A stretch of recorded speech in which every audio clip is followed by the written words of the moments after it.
A lot of people think they do research, but they don't. And that's the problem. I'm George Markowski and welcome to the Positive Property Show. Our mission is to empower 10,000 people to create financial freedom through property using the Markowski method. Join us. Hello, freedom fighters. And we're going live in the Australian property investors. This is a group of people that like to invest in property, and most of them in Australia. Hello, everyone. If you're watching live, please type in #live. Show them how it's done, Stacey. And type in #replay if you're watching the replay. That's right. Now, hello. Now, what I'm going to do today is we're going to be talking about why a price is going up. So this is really super important. So, guys, this is one of the times where I'm going to unveil the curtain and show you behind the scenes and show you what I'm thinking. What is this crazy mind thinking? This crazy genius everyone wants to know, George. That's right, when I do my research. So I'm going to be explaining what is a good thing, what's a bad thing. And I'm hoping you're going to come out of this session knowing exactly how experts like me choose the property market, right? And how I've got hit after hit after hit of hotspotting. You know, I've been doing this for a long time and I've just been smashing the goalposts. And the reason I've been doing this is because of research, right? And a lot of people think they do research, but they don't. And that's the problem. Yes. Most of them, what they're doing is masturbating, but they're Googling. Well, they're masturbating. That's a terrible word, George. All right. And I'll explain to you why you shouldn't masturbate when you're researching property. It's important. Now, just want to touch on a topic because I've had a few people reach out to me and some people got a little bit upset about me last week. Did they? Yeah, so what happened was realestate.com.au, they reached out to me and they said, what do you think about the rental crisis? Because they reach out to me all the time and say, as the property, as the leading authority on property, what do you suggest? Whose fault is it? And I made a comment that I'm going to stand by, but this is what I said. I said to the people, I said to the renters out there, stop moaning and start owning. Yeah. And now a lot of people didn't like that. And look, this is what I mean by this, right? Just so you get it. Nice and clear. I'm not saying, hey, if you're a renter, you're a loser. I'm not saying that at all. I was a renter once, and I was a renter for quite a while. So I'm a renter. I rent. The thing is, I started with nothing. So it's not as if I was born with a silver spoon. My parents struggled to make ends meet. I come from a family that struggled to make ends. I had to earn everything in my own life.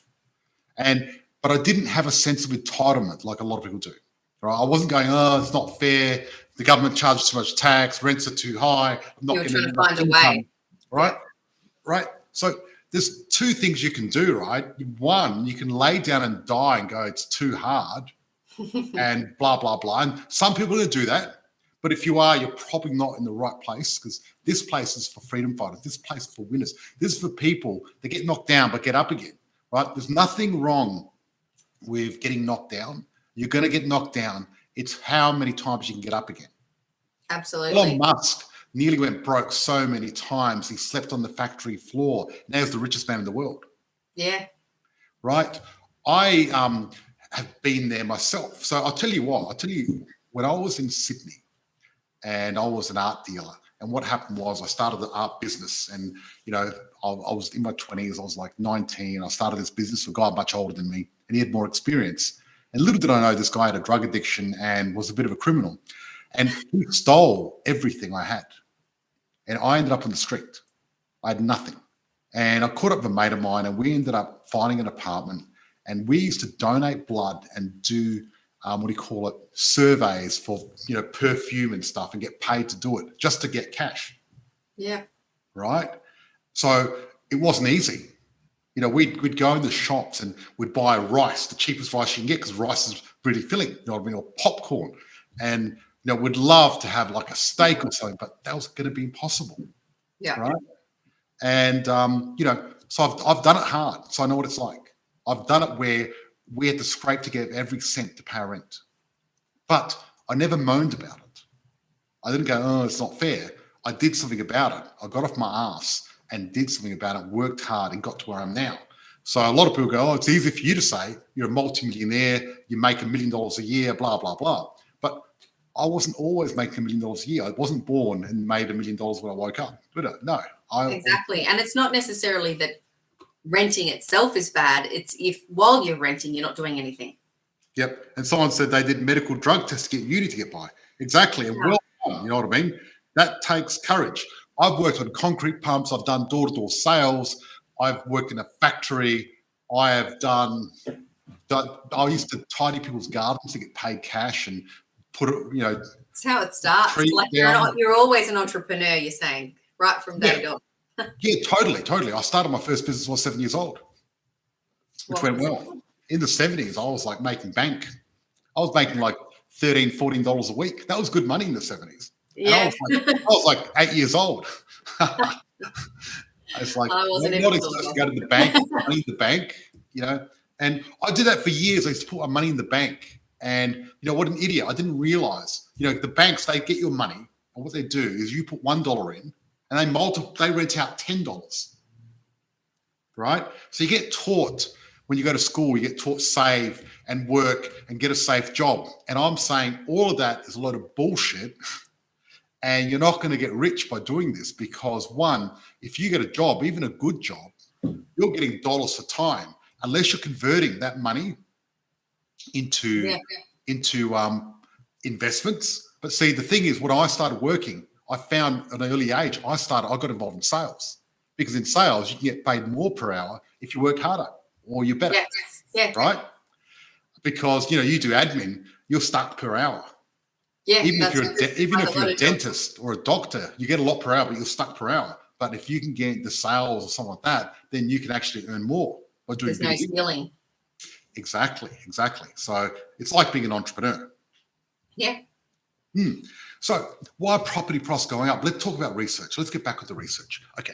So there's two types of research you can do. One is fundamental research. And fundamental research sounds like it's really good, but it's not. It's crap. Fundamental research is a load of crap. I use fundamental research just to look at extra on top of what I do. But what I do is I use statistical research. Yeah, numbers. Yep. Yeah. So what's the difference between statistical research and fundamental research? And do numbers work? Well, look. I predicted booms left, right, and center over and over. And it's all about having enough numbers in the data, right? So, they say that, if you toss a dice, right? Yep. You can't really predict what number is going to fall.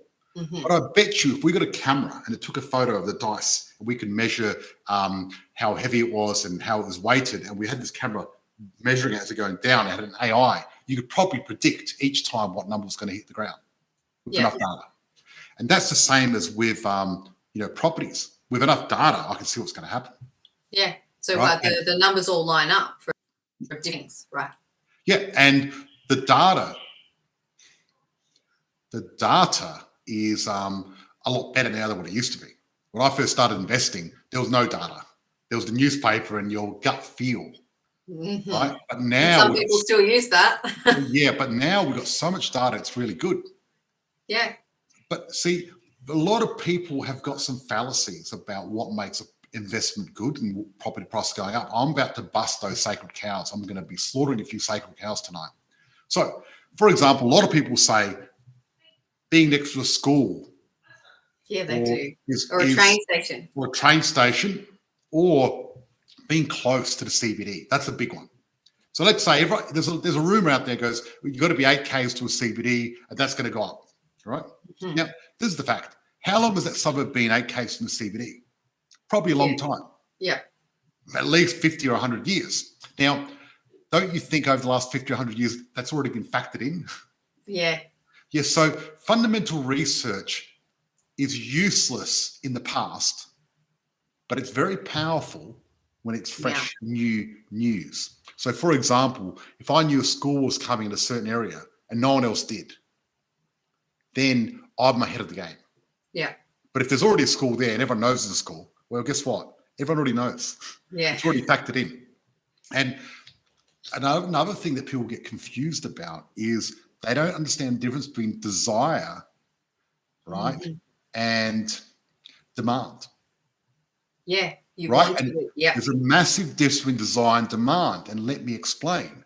Like, everyone wants to live in Glenelg here in Adelaide, right? On the beachfront. Everyone Want to live on wants the to live in beach, yeah. Bondi Beach, everything else like that. They desire to live there, right? I'll give you another example, a better one. You've got an 18-year-old boy, and he's got a massive desire to have a Lamborghini. Let's face it. Actually, just about every 18-year-old boy loves a Lamborghini. Yeah. 15-year-old, 16-year-old. Now, there's a lot of desire out there from hundreds of millions of boys out there that love Lamborghinis. But Yes. that doesn't increase the demand because they got no money. No. So for the rare individual that's born a billionaire, otherwise they don't affect the market at all. No, that's true. That's right. Yeah. So if people want to live in Bondi but don't do anything about it, it doesn't matter. They don't make any difference. Yeah. So if you're choosing a property on desire, well, it's wrong. You've got to do it on demand because there's only one thing that actually affects property prices. That's supply and demand. Yeah. Right? And high demand, low supply, prices. Low supply, high demand. And that's what we're looking for, guys. Now, what's going to happen in the future of property? Let's try to work this out. We're going to work it out. I want the audience to let me know. Okay. Okay. I want audience participation here, guys. It's going to be good. Okay. So step number one.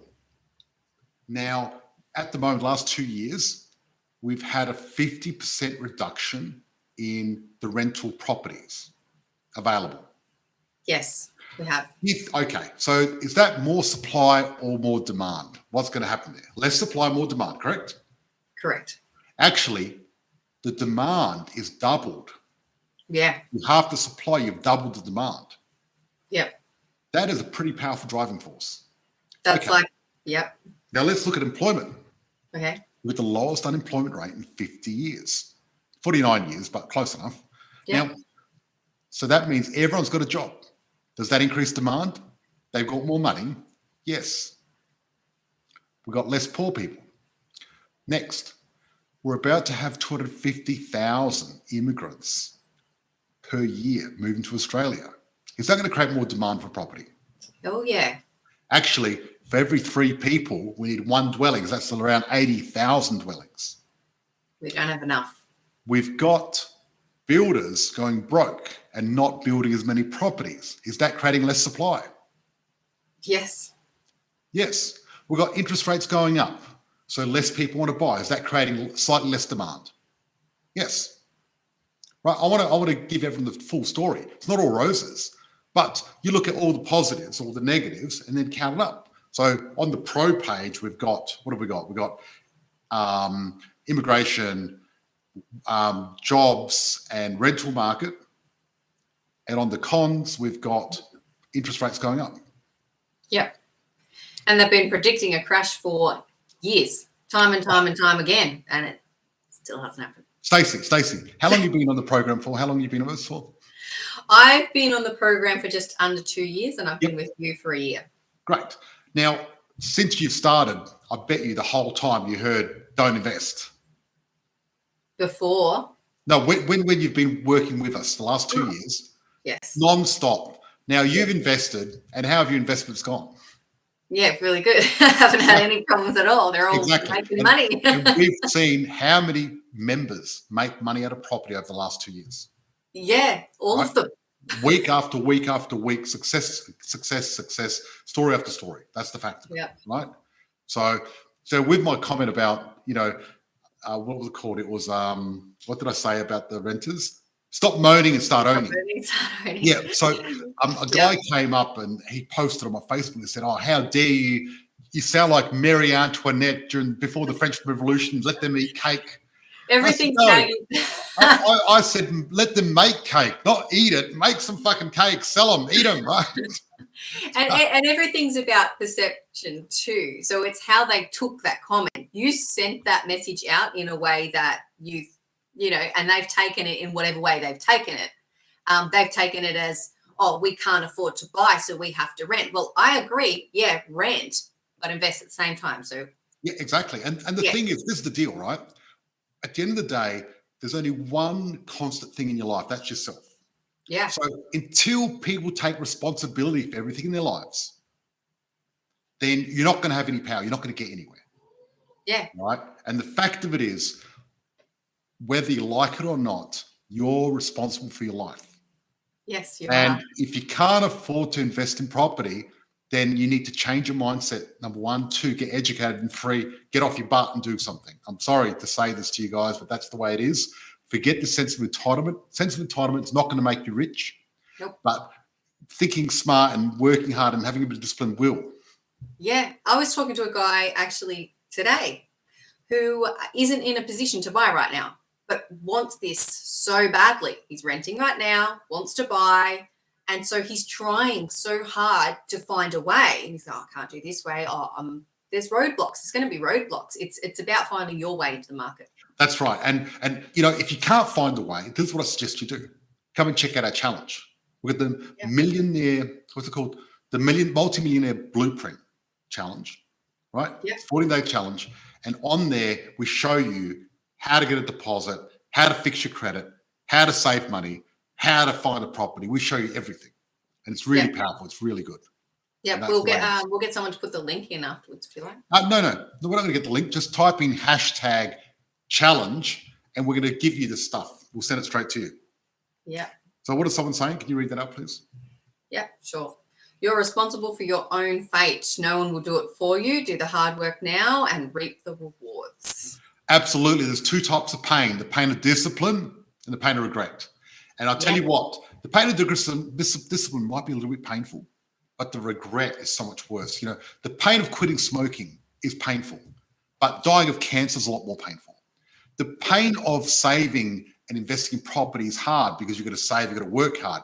But being dead broke at 65 and poor is a lot harder. If you don't have your way in now too, I mean, you could at least put a plan in place to get it. So it might take 1 or 2 years, but you have your way in. That's right. Exactly. Time check. How long have we got? We have got 10 minutes tops till our next meeting. Okay, great. Because after this, we're going to be talking to our private group, our Freedom Fighters. Self-motivation is also key to keep going. Yes, exactly. You know what? If you want a dose of motivation, come to our lives every Thursday and we're going to give you a big dose of motivation. This is what you need. Look, guys, what you need to do, you need to download my podcast, listen to me, get my positive vibes stuck inside your head over and over till you get brainwashed with positivity because it's going to rub off in your life.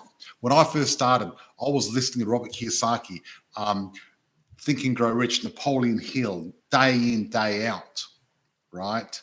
And I've listened to all those too. And look, when I first started, I read Robert Kiyosaki's book and I thought I'd love to be like him, be great. Little did I know that, him and I'd be writing a book together and we'd be doing training together and things like that, which is great. So pretty amazing. Now, there was no way in the world if someone told me you're going to hang out and work with Robert Kiyosaki back when I was 19 that I'd believe that. But it happened. It did, yeah. And look, it's the path that you've chosen. Exactly. That's right. So there's another reason property prices are going up. Mm-hmm. Okay, and this everyone needs somewhere to live. That's part of it. But there's a thing called compounding growth. And that's what happens to property. That's what's happening. And it compounds. And the thing is, long term, no matter what's happening in the economy, they're going to go up anyway. Yeah. Right. And there's a lot of people out there that are shitting themselves because of the interest rates. And this Tuesday we may get another interest rate hike. Right. And the fact of it is, what am I doing about it? I'm investing in property. Yeah.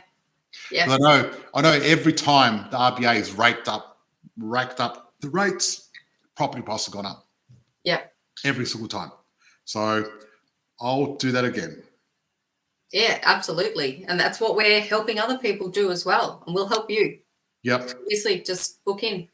Yep. So this is the deal, guys. Remember, statistical research is the most important part. The fundamentals don't matter that much unless you've got some inside information. And inside information in property is actually legal. It's not illegal. Yeah, it's very impressive, George, and inspiring for us all. Excellent. Thank you very much for that. And what was I saying before? Sorry, I distracted you. Fundamental research. So look, guys, Use statistics, basically. yes, That's the exactly. most important. So really drill down on supply and demand. And part of the things you can check out what supply and demand is, for example, if there's a big vacancy rate in an area, then there's a low demand for properties, right? And that's where most of those property people out there, right? Those property so-called gurus that are a bunch of idiots. They're like, oh, buy distressed property, buy a property for a bargain. Seriously, there's people who've got rocks in their head. I mean, the reason properties go down in price is because they're crap. And trying to get a bargain is just catching a falling knife that's going to hurt you. So don't listen to those people. They're idiots. You don't get a bargain. You buy quality property for the right price. Absolutely. Yeah. With anything in life, when you try to get a bargain, you get the cheapest, crappiest thing. It's not going to work, right? You get what you pay for. I don't know if this is politically correct, but if you buy some crap from China instead of made in Australia, what do you expect is going to happen, right? Now, that's a generalization, but yes. Yeah, that is a generalization. Okay, so there's a quick question here, George. I was wanting to know if you would get a nice principal place of residence around 4 million, or you would invest this into more properties. That's a good question. That's a great question, because I've currently got a residence around 4 million that I own. But I'm going to tell you to do the opposite. So, and I'm not being a hypocrite either. And I'll explain why. Basically, if you want a $4 million residence, right, it's going to cost, I like to look at 5%, right? So 4 million residents times by 5% is 200,000 a year. Divided by 25,000 is 8. So this is what you need to do. You need to buy 8 investment properties, and those 8 investment properties will actually pay you for your $4 million mansion, and you can live there for free. So I suggest that your property you live in, your owner occupier, is not an investment. And you don't deserve to have an owner occupier until your properties that you've rented out, your investment property, is actually making the money to pay for it. That's the only time that you deserve to own an owner occupier. So if you've got $200,000 in passive income from property, buy your $4 million property. If you haven't, then what you need to do is buy 8 properties. Yeah. 4,800 a week. Is that in relation to the $4 million property? Probably. Okay. Yeah. 200,000 is 4,000 a week. The developer in Brisbane building 1,000 apartments obviously believes the market will keep going up. Exactly. And look, and apartments, the only people that make money is the developer. So please don't buy any of those apartments. There is exceptions to the rule. You know what I mean? When people are starting out, there's certain boutique apartments that can work, but most of them no. Yeah. So we have to leave. We have to leave. We have to love you and leave you once again. Now, guys, one thing, I'd just like to thank you, Stacey, for coming and joining me today. That's all right, George. It's always wonderful to see your smiling face. Oh, thank you. Yours too. Well, I've got my videographer who's fine-tuned the toning on my camera, and look how it looks better than mine. I look really white. Well, I've got a very expensive camera here. I just bought myself the new Mac. Came in today actually, and I'm using that at the moment. And it's been good so far. It's great. I needed something portable because I'm planning on traveling for the rest of the year. Yep. So I need something really portable. And the laptop I had before, I hated it. So I'm going to give my laptop to our admin assistant. Now, everyone in my company inherits all my phones, laptops, all my equipment, everything. I just keep buying new stuff and sending it down the line to everyone whoever needs something, which is great. Yeah. So guys, thanks for joining us. I really appreciate it.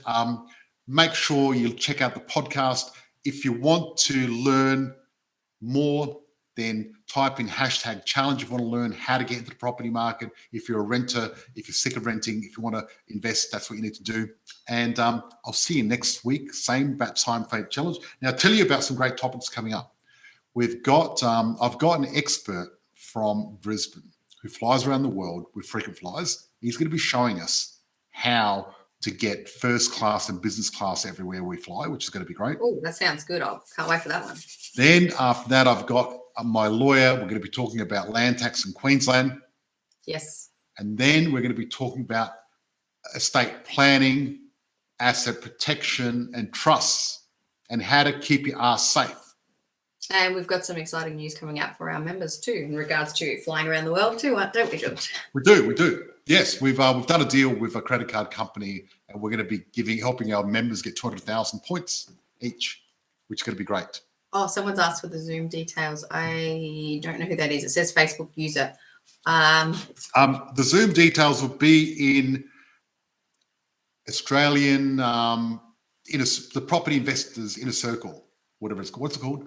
Positive. Yeah. So in the membership page, it'll be in there under your resources. Yeah, but we should be in the Facebook page just to keep it easier. Can someone please post it in there? I'm coming into the other room anyway. See you guys on the Zoom. Look forward to it. Cheers. Bye-bye. Thank you for listening. I'm grateful for all our listeners around the world. If you found this podcast valuable, please share with someone that might find this useful, and please join our tribe of purpose-driven investors, increasing income and impact in our Facebook group, Positive Property. Please note, with a multi-million-dollar property portfolio and a passive income, I've become incredibly successful in investing in property. The fact of it is, however, many people may find investing in property challenging. It's not easy, and it takes a lot of hard work. However, becoming educated to make an informed decision and having the right advisors gives you the tools you need to succeed. The most important part of this formula, however, is to actually take action and apply that knowledge.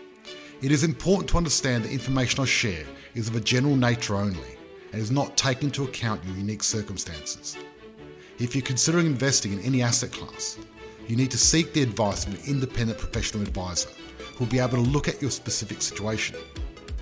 Be sure your advisor has actually achieved the kind of results you're seeking. Many won't have, so beware. We've taken great care putting those educational resources together. We'd be surprised if you didn't find any errors or omissions. If you do, our legal team says we have to say we're not responsible for those. In fact, as with all things, even your success, we're not responsible. That responsibility always has and always will come down to you and the actions you take. We're passionate about supporting you in that process and helping you increase your ability to create wealth, live the life you desire, and provide all the things you dream of for you and your family.